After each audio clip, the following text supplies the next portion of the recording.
one of the things, that same kind of pattern I was describing about how dukkha leads to faith and then leads through those different stages. The Buddha also makes the same, or virtually identical pattern he outlines in relationship to virtue or keeping the precepts.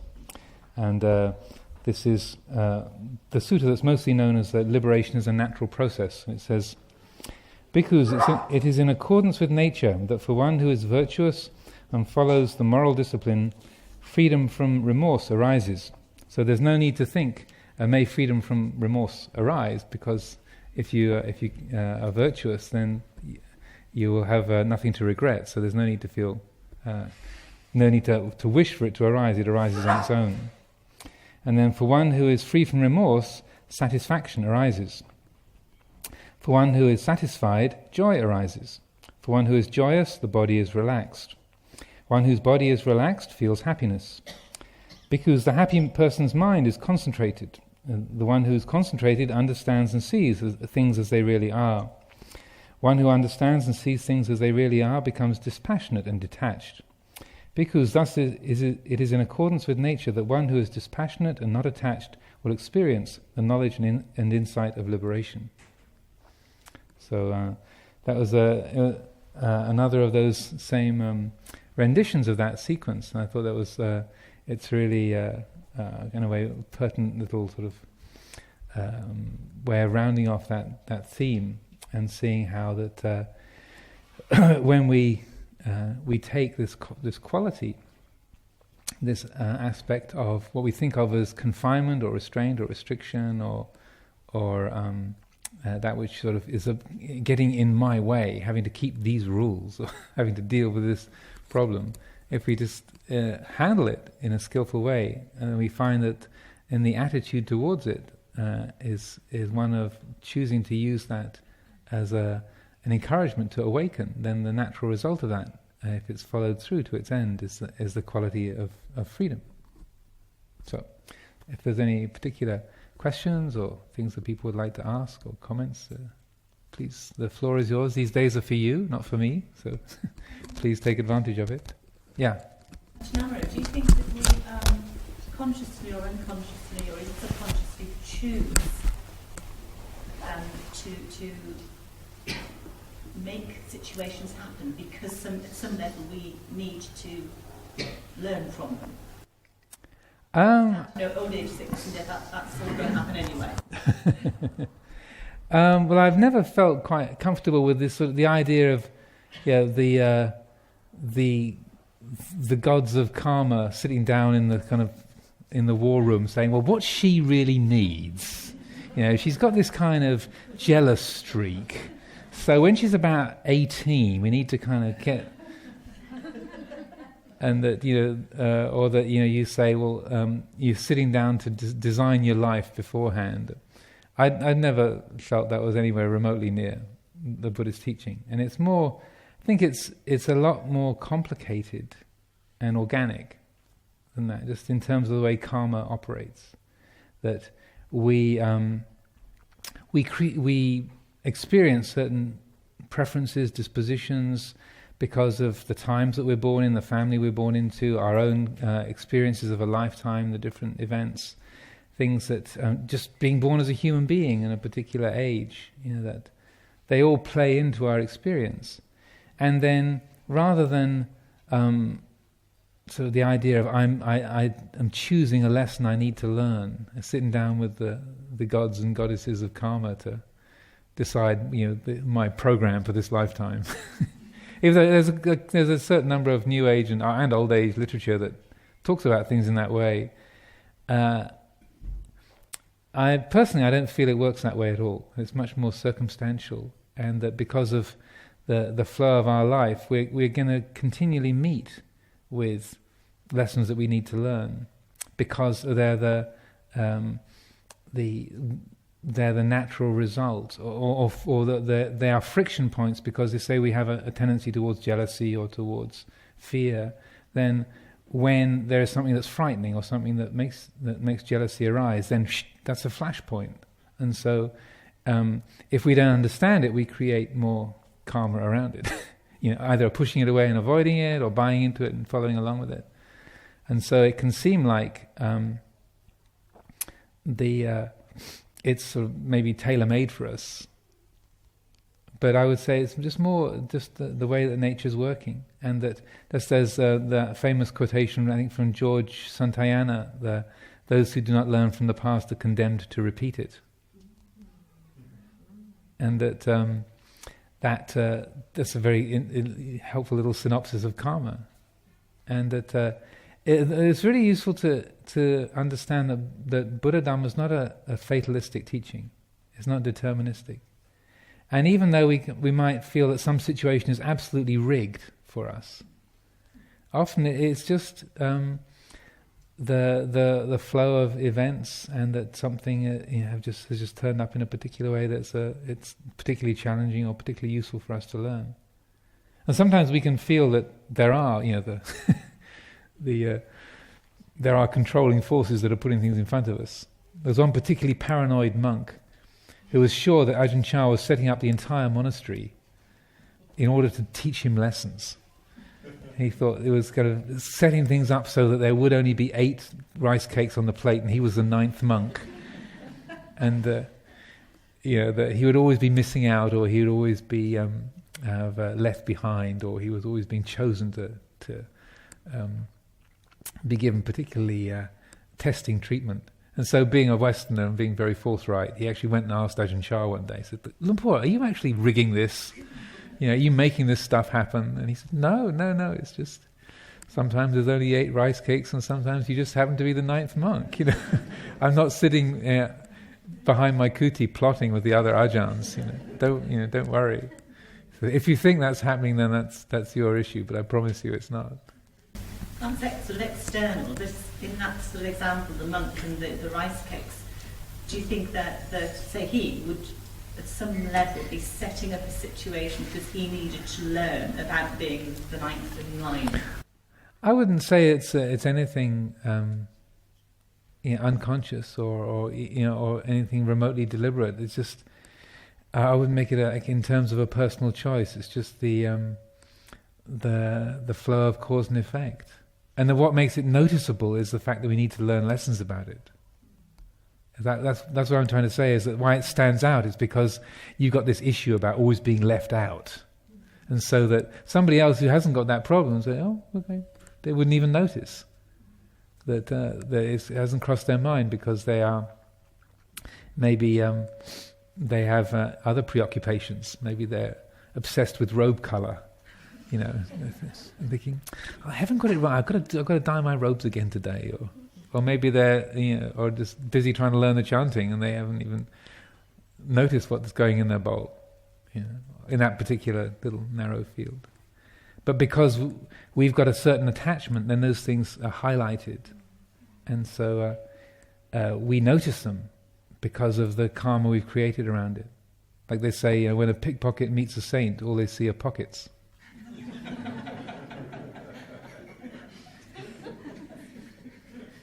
Right?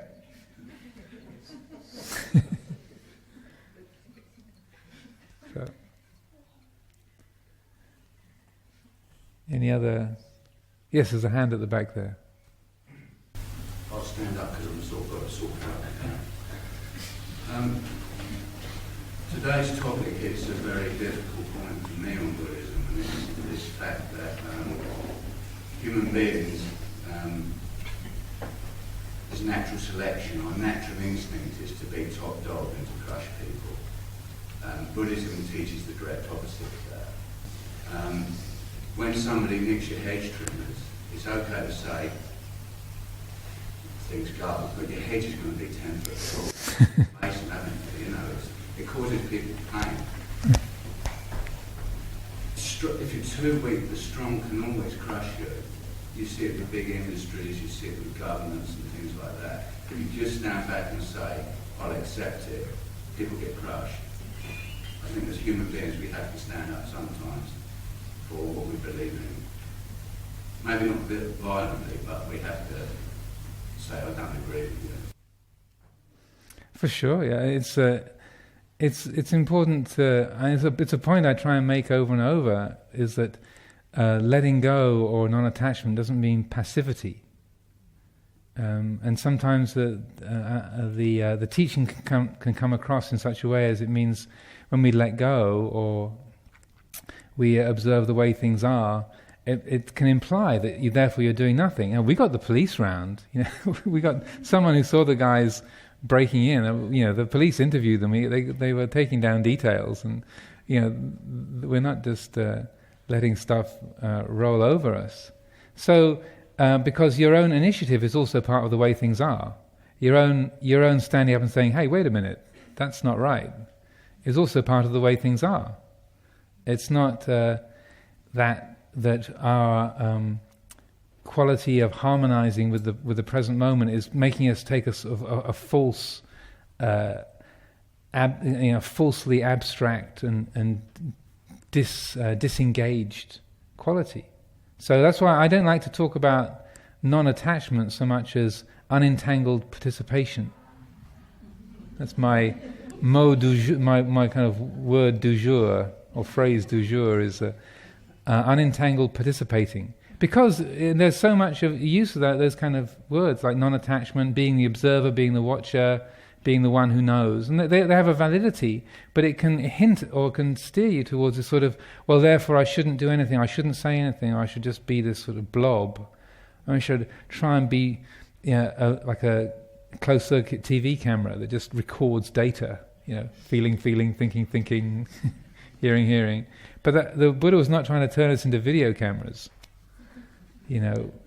It's and if you just look at the example of the Buddha's own life, there was a lot of choosing and doing and acting and responding.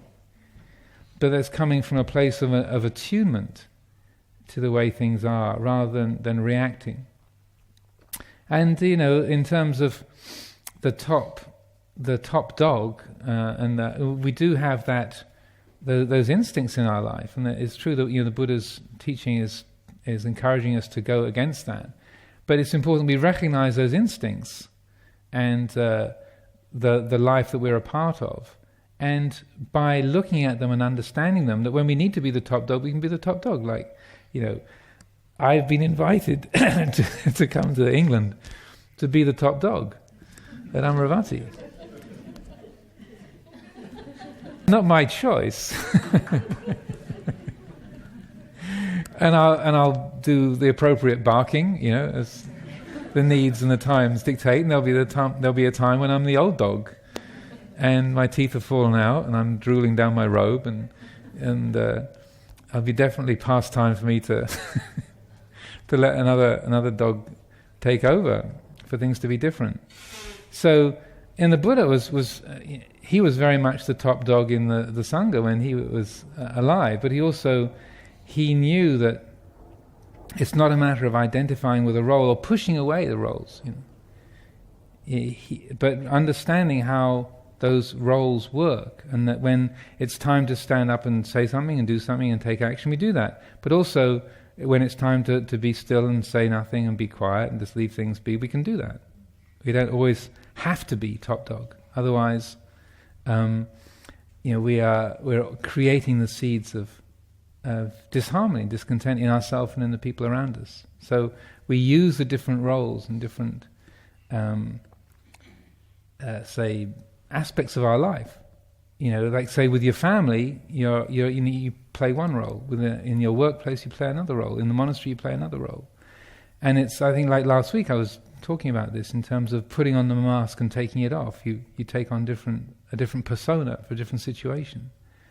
So freedom is not a matter of never having a persona, never putting on the mask, or never playing a particular role. It's being able to pick it up and do what's appropriate and then put it down again without confusion or attachment. You're not dependent on playing that particular role.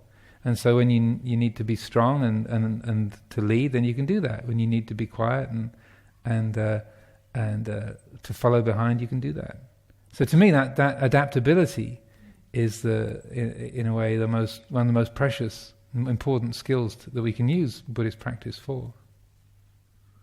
So it's not a matter of trying to just become a numb and passive character. That's not the point at all.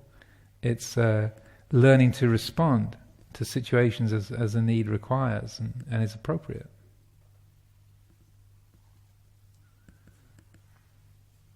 Yes? Ajahn, go back to the question before about karma and what you were saying about the mask from last week. Is karma happening to this small identity to invite me to put it down and see the bigness? Well, karma is just the law of cause and effect. It's just like Newton's physics. I mean, it's just every action there's an equal and opposite reaction. It's just the law of causality. So the karma isn't asking anything. Yeah, but if there's ultimately no me, really, then who's that happened to? The karma's, I did something, I was vicious. Well, it seems as though there was a person who was doing all those things. But then last week I was addressing that when it comes to decision making and choice, and this is a question that's been asked ever since the Buddha's time, and if all dhammas are not self, who is the recipient of the results of good and bad action? It's there in the questions of King Milinda, and it's asked numerous times in the Buddha's own lifetime. And so it's a good question, but it's also when you look at it, there's a recognition. Oh, who is the wrong question? Because who presumes too much. Who presumes there is an individual agent here, and what I was saying last week is when we examine, you use insight meditation to examine the experience of each moment and seeing how choices happen, even though it looks like I'm choosing to do X, Y, or Z, and I am the recipient of this and that action. When you recognize, when you use words like "I'm the owner of my karma," that is only a convenient fiction. It's like because that action was, because I pick up this cup, the noise happens here, because it's this cup is the one that's being dropped. Therefore, the noise is there. It's not like the cup is the owner of the noise, right? It's just that it happens. That's where it's caused. So that's where the effect is.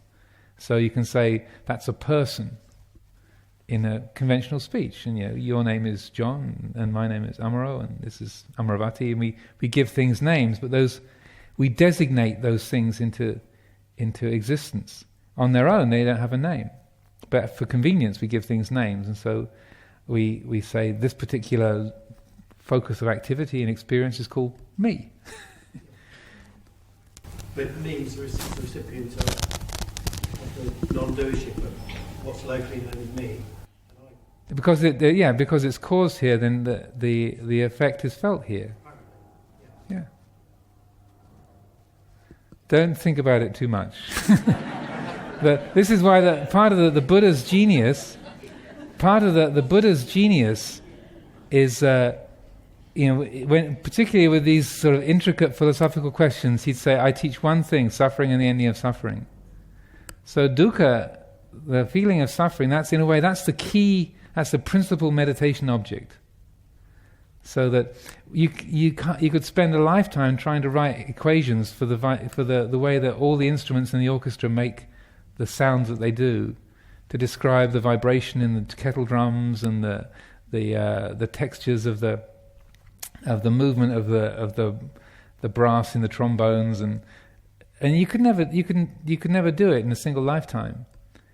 To balance, to write out the equations of how all that sound is made and how it's coordinated. But you can tell when that trombone has hit a wrong note. You can tell when the kettle drum needs to tighten up or the violin is flat, and you can discern disharmony. And then we can be aware of dukkha, and then being aware of dukkha, being aware of disharmony, we can come back into accord. So like with the reflections I was talking about earlier, that sense of one day I'm going to die, this body is going to stop breathing, it will be dead. That recognizing that even as I say those words, I'm just using it as an example, there's something that goes, ooh, even as I'm saying it, and I'm a professional spiritual person, supposed to talk about this stuff all the time. And even as I'm saying it, just as an example, there's still something that goes, ooh. So that recognizing that, oh, look at that. What is it that causes that, ooh, look at that, dukkha. And then recognize, oh, that's the attachment to I causes that, ooh.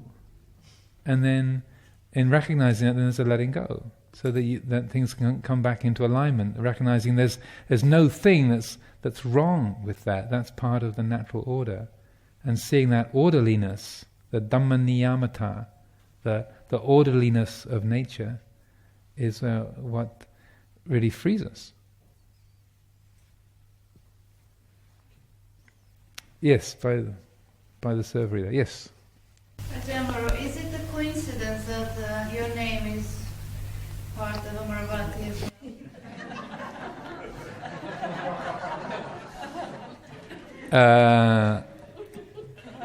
I would say it's a coincidence. When years and years ago, back in that the early 80s, at Chithurst, one day when Luang Por was just sort of riffing lyrically in the reception room, because that was actually the only habitable room at Chithurst in those days, what's now the reception room. And he said, one day I'm going to found a great Buddhist city and I'm going to call it Amaravati. That was about 1980. And he'd come across the name when he was at Ajahn Buddhadasa's monastery. And there was this monk at the Suanmok in southern Thailand who was a very gifted artist, and he had this book which had pictures of the sculptures and friezes, bas-reliefs from the ancient stupa of Amaravati that the British had liberated from India and then brought back to the British Museum. And from these pictures, these sort of black and white photographs in the book, he'd made these reliefs, and they were decorating many of the buildings at Suanmok. And Ajahn Buddhadasa particularly liked those images from Amaravati, because it was in that period when it was before they represented the Buddha in human form. And Ajahn Buddhadasa really liked that. And so they had the Buddha was represented as a pair of footprints, or an empty chair, or a wheel, the Dhamma wheel, or the space under the Bodhi tree, but never in human form. And so that Ajahn Buddhadasa really liked that. So when he was there, Ajahn Sumedho saw these, and he heard about this place called, this ancient city of Amaravati in southern India. It's in Andhra Pradesh. And so anyway, when I was living up at Harnham in 83, 84, and then there was rumours of Ajahn Sumedho wanting to find a bigger place for the nuns and wanting to find a place where we could run our own meditation retreats. So there was rumblings about the plan to get a new place going, because Chithurst was so crammed with people and couldn't hold retreats there. So there was the Katina of 1984, I believe. And so they just found this property, and that they were looking towards starting this new place up, and so myself and others came down from Harnham to the Katina at Chithurst, and Ajahn Sucitto had made this big poster, and it had Amaravati written across the top, and I thought, I knew he was going to use that, because I hadn't heard the name before then. And so I came into the hall at Chithurst, and I thought, he did use that name, because I remembered that conversation, this sort of prophetic proclamation of Luang Por's from years before. So anyway, when I was just a junior monk coming down to visit from the north, and then I came into the reception room, was paying my respects, and I said, I see you got this project for this new place has been launched, and he said, yes, I named it after you.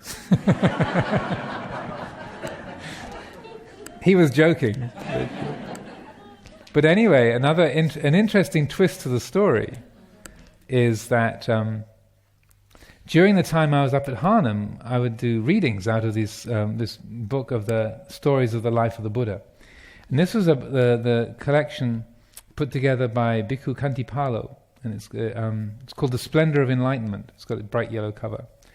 And it starts off with the Buddha's previous life of when he made the Bodhisattva vow under the Buddha Dipankara. So it starts off talking about the ancient past. So the opening paragraph of the book is 4 incalculable periods and 100,000 eons ago, in the city of Amaravati there lived a Brahmin called Sumedho. And then it tells the story of how Sumedho then became dissatisfied with the household life, became a yogi, a wanderer. He heard the name of the Buddha Dipankara and then went to seek him. And then having heard where the Buddha Dipankara was, then he went to go meet him, and it was the rainy season, and there was this big puddle in the road, and as he saw the Buddha coming along the road, the Brahmin Sumedho lay down in the puddle in front of the Buddha Dipankara so that he wouldn't have to get his feet muddy. And so then the Buddha Dipankara said, please Brahmin, get up, Tathagatas do not willingly tread upon living beings. And around Amaravati you will actually see some of these images. Do you want to get the one from the reception room? That they make, particularly in Burma, they make these Sumedho rupas of the Brahmin Sumedho lying down on the ground. So then Sumedho then says, please, Venerable Sir, I'm so inspired by you and by the ideal of Buddhahood, and I wish to make the vow to become a Buddha in the future. And then Dipankara Buddha. So this is an image of Sumedho. This is Sumedho Rupa, lying down in the mud. Thank you very much. Exhibit A. And so, and then the Buddha says, well, yes, indeed, Brahmin, in the future you will indeed become a Buddha, and you will be, your name will be Gautama, and your chief disciples will be Sariputta and Moggallana. And when you're a layman, your wife will be called Yashodhara. You'll be born in the city of Kapilavatthu. And you'll be enlightened under the Bodhi tree in Bodh Gaya. And so, so anyway, I read this story. It's also interesting that on his way to meet Dipankara, he didn't have anything to offer him, and he met this flower girl by the roadside, and she had these lotus blossoms. And he said, I'm going to meet the Buddha Dipankara. Would you give me a flower, some lotuses to offer to him? And she said, and I guess there was some ancient chemistry between them. And she said, well, what will you give me for it? And he said, well, whatever you want, whatever I can give. And she said, well, I understand that you're a yogi, but so you probably you have no money or anything. What can you give me? And he said, well, I want to make the vow to become a Buddha in the future. And so this is why I want to meet the Buddha Dipankara. And she said, well, in that case, if you want to become a Buddha in the future, if you promise that I can be your wife in all future lifetimes, then I'll give you some lotus flowers. And so he said, okay. So they made the promise together, and she gave him the flowers. And then she became his wife in many, many future lifetimes, and was the Princess Yashodhara, who became an arahant in his last lifetime. So anyway, as I was reading this story, I wasn't aware of the background of Lumpo's time so much in Suanmog. And I saw this story, and I thought, well, I know that Ajahn Sumedho is a Leo, and they can be a little bit, Leos can be a little bit kind of teensy bit inflated on occasion. But, naming this place after the Bodhisattva in this lifetime, he sort of aligning himself with Sumedho and coming from Amaravati, I thought, he is a Leo and he is a big figure, but that's a little bit kind of, even that's a little bit a little bit cheeky to name the place after him in that lifetime. So anyway, there we were down at Chithurst at that time, and we were going out on this alms round together, walking over to one of the lay people's houses, and so I thought, because I've been thinking, how should I broach this? Because I can also be a little bbit cheeky. But I thought, it'd be interesting to see what he says. So we were walking along, so I said, I discovered where you got the name for the new place from. And he said, what's that? And I said, well, I was reading the story of the Buddha's past lives. And he said, how do you mean? I said, well, in the lifetime of Dipankara Buddha and the Bodhisattva, it says, that in the city of Amaravati there was this Brahmin called Sumedho, and he stopped dead in his tracks, and he went completely white. And he said, I didn't know. I didn't know. And I looked at him and I thought, oops.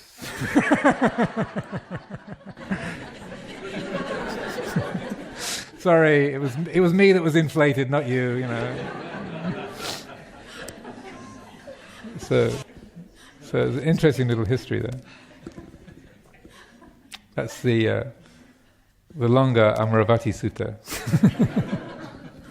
But when I was in India and I went to the original Amaravati and to visit the remains of the stupa there, and they have a very nice museum. And I wrote Lumpur a postcard. And so I wrote, from the deathless to the deathless in the deathless. And when I was taking it to the post office, you know, Indian post offices, they always read everything that you send. It's totally shameless, you know. So I have this postcard, and I give it to the guy behind the counter, and he reads it.